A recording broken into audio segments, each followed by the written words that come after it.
Welcome back, Canisius College. I am Joe Retigliano alongside Roxanne Hernandez, and you're watching Playoff-Mania edition of #Griff Sports Rocks. We got a lot of excitement coming up this week. That's right, Joe. We'll go through the entire men's basketball MAC tournament bracket to see if the Griffs might win the whole thing. And of course, we'll preview the playoffs for women's basketball and hockey as well with help from our reporters Brett Deneve and CJ Gates. But first, as we always do, let's take a look at what happened over the weekend for men's basketball. Absolutely, and it was certainly a challenging road trip for the Griffs, as everyone knew it would be. Jordan LaBarber said at the start of the season that this would be the most important weekend for the Griffs all season, and he was right.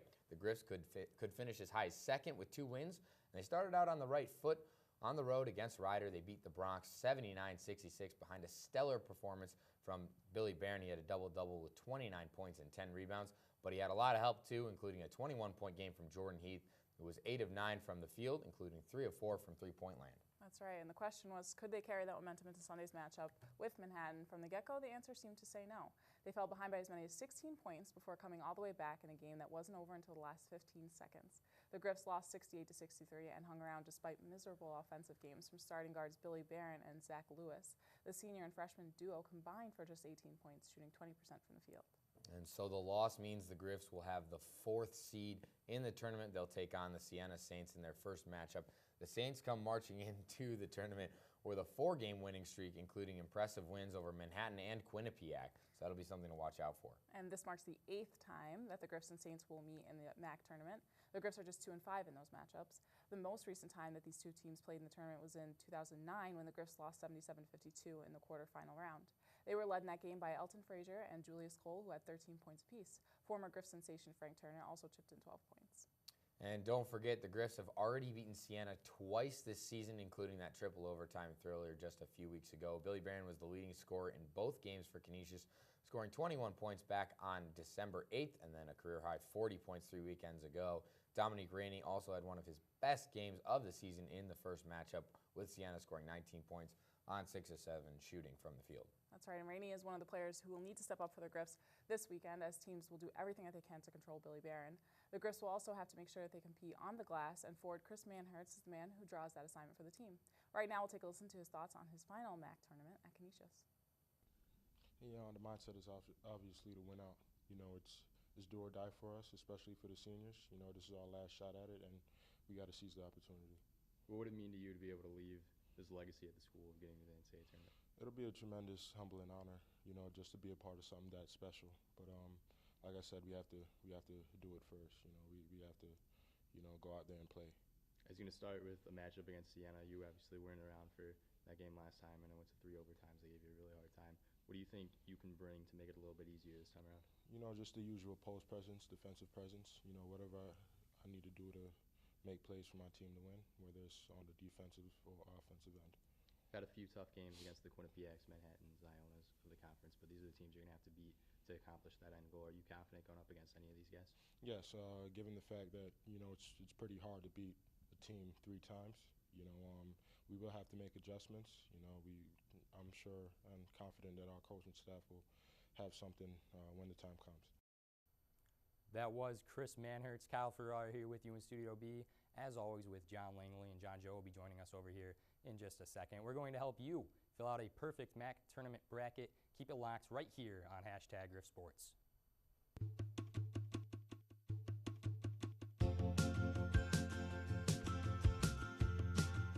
There was one day that we had just done the cardiovascular unit, you know, in class that day.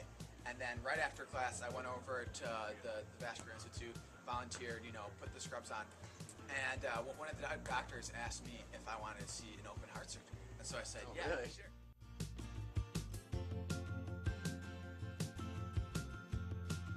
I came into Canisius as obviously as a freshman, not really sure what I wanted to do. I ended up taking a digital media arts class, and that really just kind of jump-started, you know, my career. And I think being where we are in the city and in the world with the medical campus that we have here is really an opportunity that I wouldn't have anywhere else.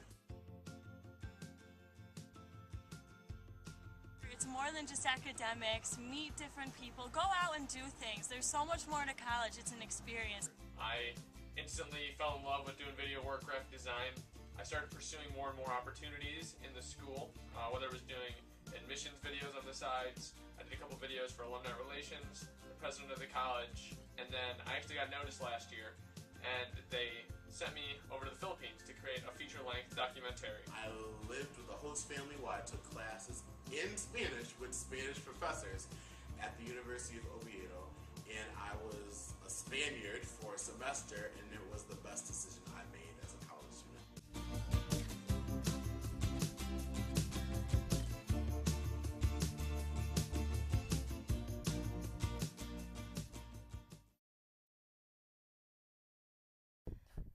Hey, and welcome back. I'm in Studio B with John Langley and Kyle Ferrara, of course. And so we are going to talk about the MAC tournament. It's going to be exciting. Guys, let's talk about the first game over here. Rider and Monmouth, play-in game. The Bronx fell quite a lot, actually, throughout the season. We thought they were going to be a top 5 team. They dropped to 8. What do you guys think for the first game? Well, right, it's definitely a close matchup. Monmouth kind of hit a big snag there in the middle of the season, but then won a couple games at the end. Rider has been in a huge slump. They were inconsistent throughout the year, but then really slumped at the end. I still think Rider's got enough talent to win this game with Anthony Miles and Daniel Stewart, but it's going to be closer than people would have thought in the beginning of the year when they were picked to be the 5th seed. So I'm going to have Rider to the next level there. What do you think? Well, it's tough to say because Rider has been slumping so much of late, and Monmouth has a few big wins throughout the year, including one against Canisius, as we all know. They're certainly a lot higher at 9th than we thought they would be. We picked them to be dead last, I believe, at the start of the year. So the inclination, because Rider is doing so poorly, might be to pick Monmouth, but John's right. Rider does have a lot more talent. It's hard to go against them. Yeah, and absolutely. I think I would go with Rider as well, so we're just going to chalk them up, hopefully as a W. We just want to hold that. Well, that was a poor eye. I apologize. All right, so moving on, we'll move over here, take on St. Peter's and Fairfield. Game that we knew these guys were going to be at the bottom of the barrel anyways. What do you think, John? St. Peter's actually a little actually right about where we thought they'd be. Fairfield probably where we thought they'd be as well. St. Peter's has been getting hot lately. They've been playing a lot better, albeit against the middle of the pack, lower of the conference. So I think St. Peter's definitely moves on here. They're the better team. They probably should be where they are, and I have no doubt about it. Between Marvin Dominique and Desi Washington, they're going to get it done. Yeah, I like St. Peter's a lot here, too. I like St. Peter's a lot in general. It's a really young and up-and-coming team in this conference. I think it should be easy for them to get by Fairfield. But Fairfield's got a really good player in KJ Rose. If he goes off, they can certainly compete in this game. I'm just not going to pick them. You got to go with St. Peter's here. And I actually think that St. Peter's will take this one. You got to watch out for Desi Washington. He's got a lot of talent. All right, so as I chalk this up, let's talk about Niagara and Marist. You want to go do the honors on that one first?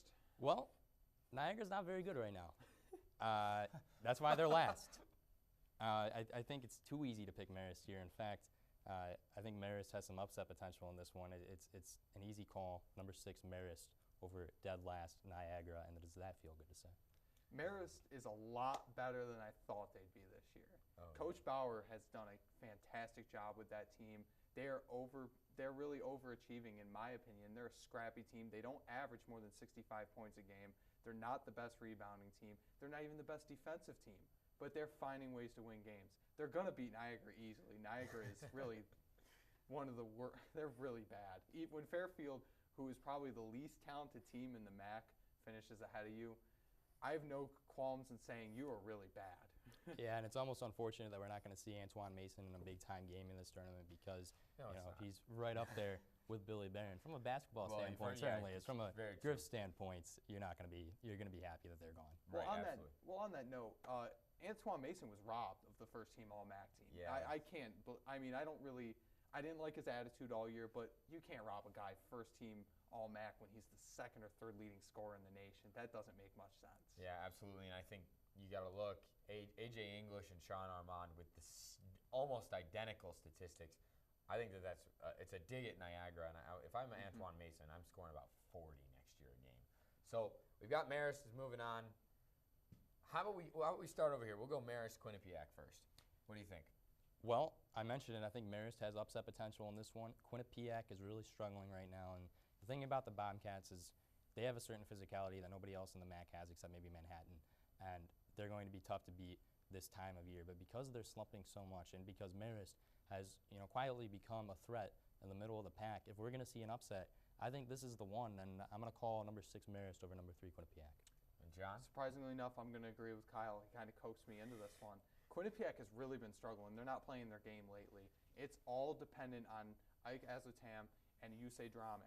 If they get battling on the boards, they should be fine. But right now, Shannon's not shooting that well. Both Shannons, really. And Zaid Hurst isn't doing enough to carry him. The big guys aren't doing enough underneath. Quinnipiac is, I have no problem saying they could get upset here.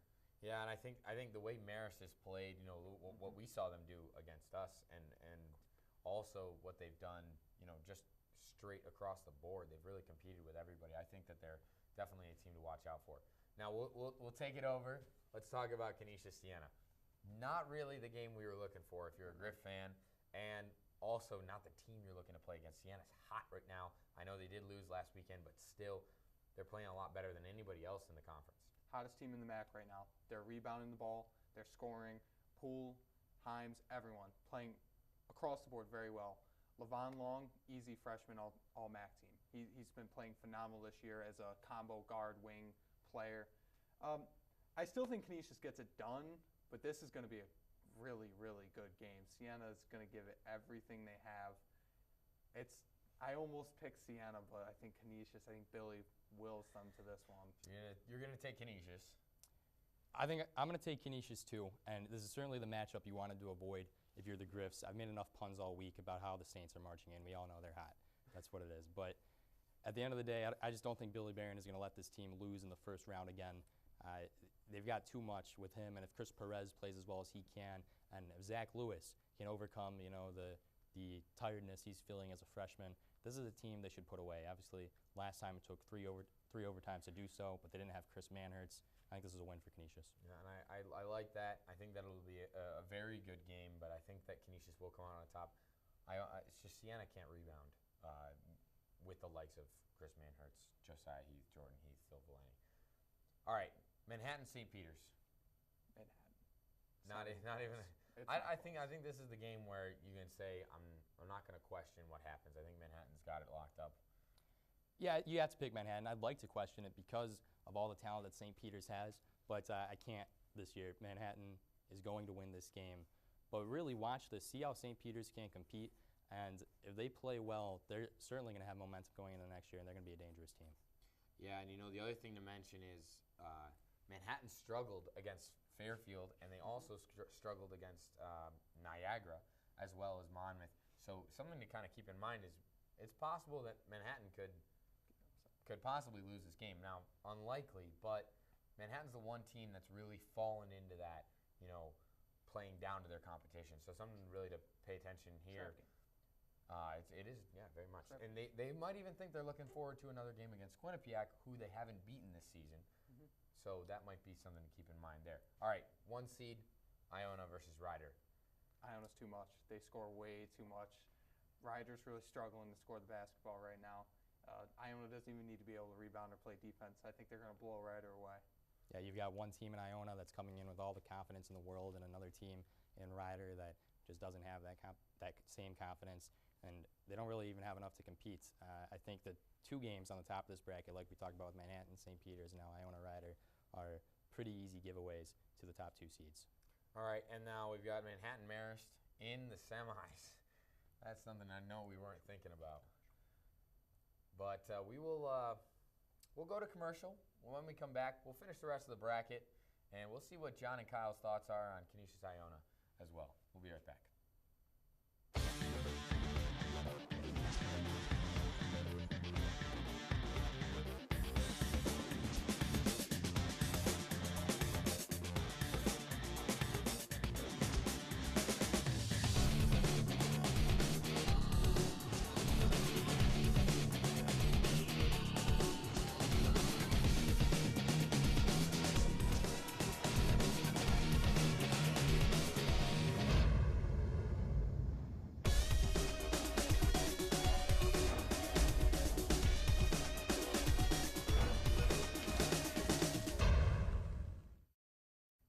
Welcome back. We're back at the bracket once again. Now, we're going to talk about Manhattan and Marist with John and Kyle. What do you think? You got Another game that could be a trap game, but I'm going to take Manhattan to the finals here. I think it's really about their big guys, Ramel Brown and Ashton Pankey. If they're not in foul trouble and they play a good, solid game, Manhattan's a really tough team to beat. And Alvarado will be back. He missed the last game of the season with an injury. He'll be back this tournament. I think Manhattan gets it done and gets to the conference championship.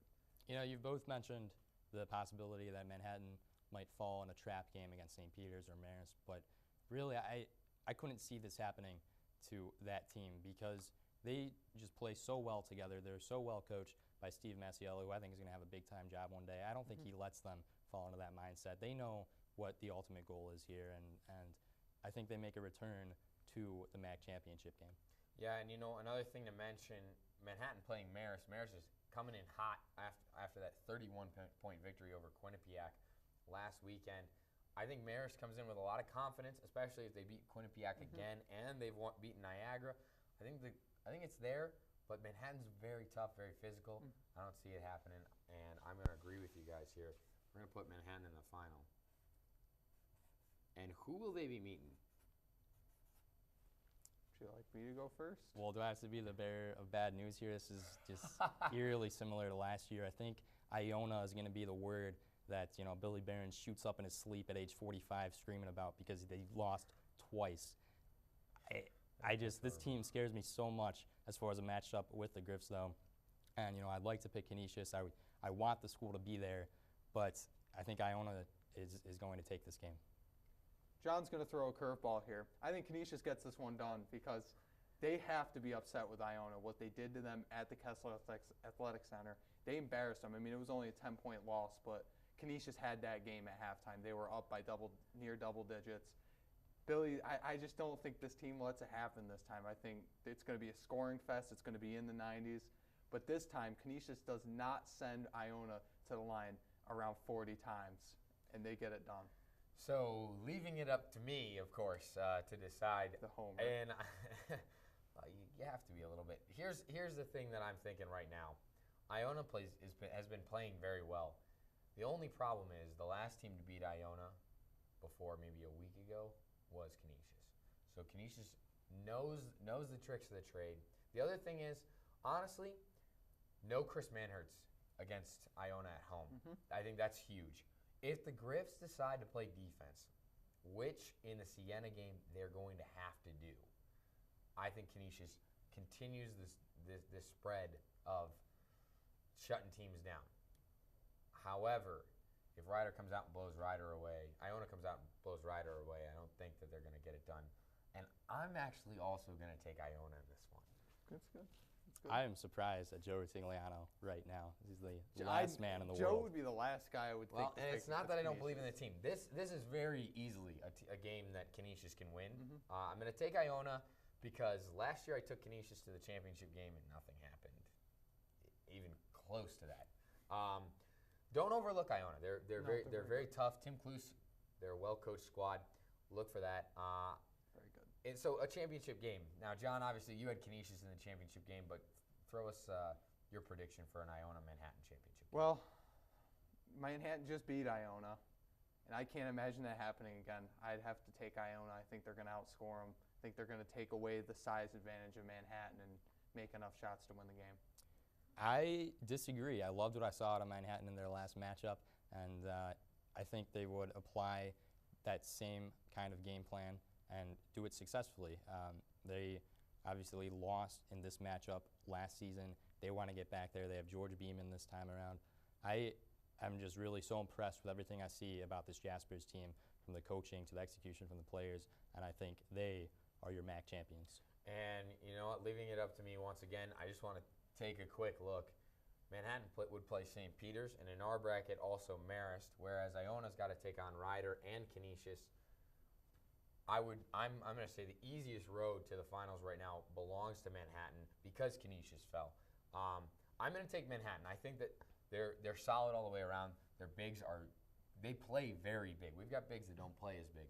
I think that Manhattan wins this game, and as some people were predicting last year, they'd be the preseason favorites, and they were. And I think they come away with the victory. And Steve Mazziello gets it done for the Jaspers as well as that senior class. So we will take a quick break, but when we come back, Rox will be at the desk with CJ Gates to talk about hockey. So stay right there.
And we are back at the desk here on #Griff Sports. Right now, I'm joined at the desk by Griff's hockey beat reporter CJ Gates to talk about the Ice Griff's outlook for the playoffs.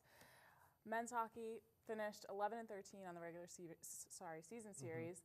What were some of the strengths and weaknesses overall in the season, do you think? Well, the Griffs had a tough time winning both games on any given weekend. They'd usually split the weekend series, and they'd play a really good game for 50, 55 minutes, but 5 or 10 minutes of any given game, they'd have some mental lapses, and then the other team would take advantage, and Canisius would end up losing.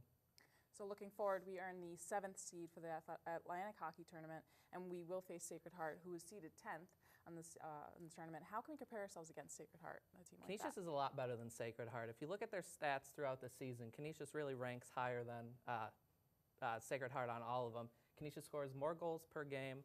They have a power play that's almost twice as efficient as Sacred Heart's. Their penalty kill is better. They give up less goals per game. Their save percentage is much higher. It's really dominant for Canisius. I think balancing our way. Speaking of scoring goals, we'll talk a little bit about the goalies for the Canisius. Who do you think gives us the best chance out of both of our goalies at winning? I think you're going to have to go with Tony Capobianco. Keegan Asmundson's numbers this season have been fantastic, but Tony has that experience. He went there last year. He helped the Griffs. He had great numbers in the playoffs, and he really helped the Griffs get the Atlantic Hockey Championship. Well, last but not least, talking about the championship, predictions, what do you think? I think that Canisius will win. I think it'll be 3 games. I think they'll win on Friday, lose Saturday, win on Sunday, and then move on to the second round. Well, I'm certainly excited, as I'm sure you are. Definitely. We certainly hope to take the championship again. Roxanne Hernandez here with CJ Gates. Thanks a lot. When we come back, Joe will be back at the desk, and stay tuned. Don't move.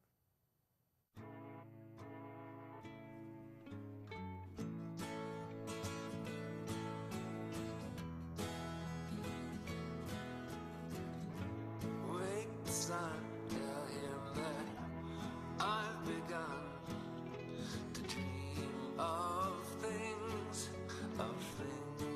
to come, and tell the trees not to look for me. I'm going to find some peace of mind. Wake the sun. Wake the sun, wake the sun, wake the sun.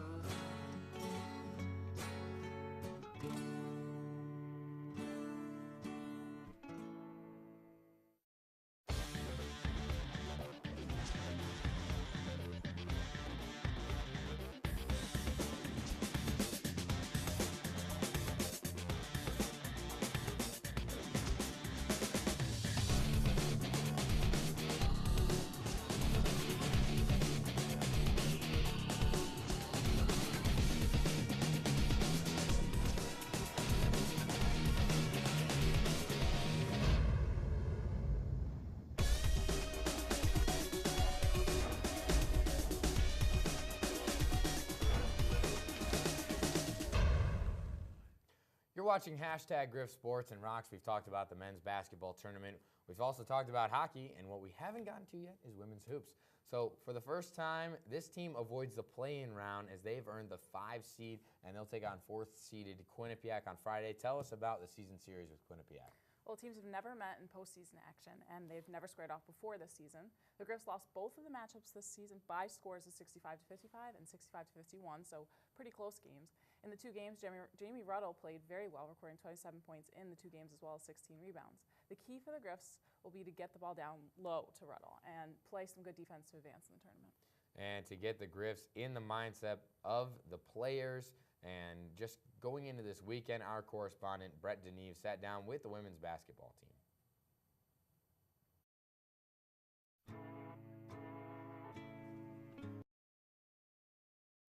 So just for a second, let's just talk Quinnipiac. What are your predictions for this game with Quinnipiac for the Griffs? Well, we've struggled. It's no surprise that the women have struggled this season. I think that we come out with a win. I think that the game to get them to get the bye for them to be able to play was very good. I don't know if you were there. It was exciting win. And I don't know. I have faith. I think that they're definitely going to take it all the way. All right, it should be interesting. Sorry about that technical difficulty, but here is that video, courtesy of Brett Deneve. I caught up with Coach Zay following Sunday's 66-63 W against Rider University. After thanking him for the pizza at halftime, we talked about the win, the playoffs, and what looked like a crowning moment for the season as a whole.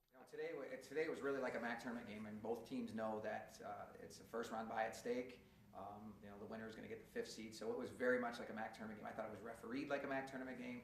It was not. They were not calling things on both sides, and then you have to just sort of adjust to it, which we did after a while. And I was just really proud of Tiana. She stepped up big time. This time of the year, you always got to have some people step up, and she did, and so did Crystal Porter in big ways for us. And we started the year, we wanted to be one of the top 5 seeds. That was our goal as a team to start the year. And now we start a new season after reaching that goal. And we have a tough game against Quinnipiac. They're really good. They're a veteran team. They won 30 games last year. I think they have 18 or 19 wins already this year. So it's going to be a tough game for us. Obviously, they can come at you from so many different angles. But I hope that we can play. We put 2 halves in the 2 games. We had 2 good halves against them. So maybe we could try to take those 2 halves, put them together, and see where it leads us. But they're a great team with a great coach, and it's going to be a fun contest. At the beginning of the year, we said our goal was to get one of the top 5 seeds, and we went up and down. And we were really struggling. We started the league play 0-4, and we had a really battle, and we ended up needing a little bit of help because we had lost that Manhattan game. And a bunch of them said, we're not going to let this go. We're going to get it done. And to go on the road, beat St. Pete's, and then come back here and get 2 home wins against Fairfield, who we haven't beaten in a long time, and then get back up and get Ryder. It's huge, and I think that's a crowning moment for them for sure. I also got Kayla Hoholi's take on the situation, as well as Jamie Ruddle's confidence moving forward. As she puts it, the Griffs are going to put their heart into this. I think we're going to do great. We're a veteran team, the 4 seniors, and then me, and then Tiana with a lot of playing time the past 2 years, and I think we're going to be able to do well this year. With Brooke out right now, she's still a good leader on the bench, off the court, but it's big shoes to fill, those 4 seniors, and we're going to miss them a lot, but it's it's maturity. We got to grow up and keep moving on, keep moving forward. I felt good. It was a good win. It was a good team win. We stuck together. We played hard. Close towards the end, we just kept communicating and played with heart, and I think that's what won the game for us. It's my last year going to this MAC tournament, and we got nothing to lose. Go big or go home. So we're gonna come in, play hard, give it all we got, and hopefully the ball rolls in our direction. It's definitely bittersweet, coming to an end to my last few games, the MAC tournament. But I'm excited. I think we're gonna do a little bit of damage, and it'll be fun. This is Brett Deneve reporting for #GriffSports. And thanks again to Brett. Remember, you can find us at griffintv.net and on Twitter at GriffSports4. This has been #GriffSports. I'm Roxanne Hernandez. And I am Joe Retigliano. Good night, everybody. Go Griffs. Watch the tournament.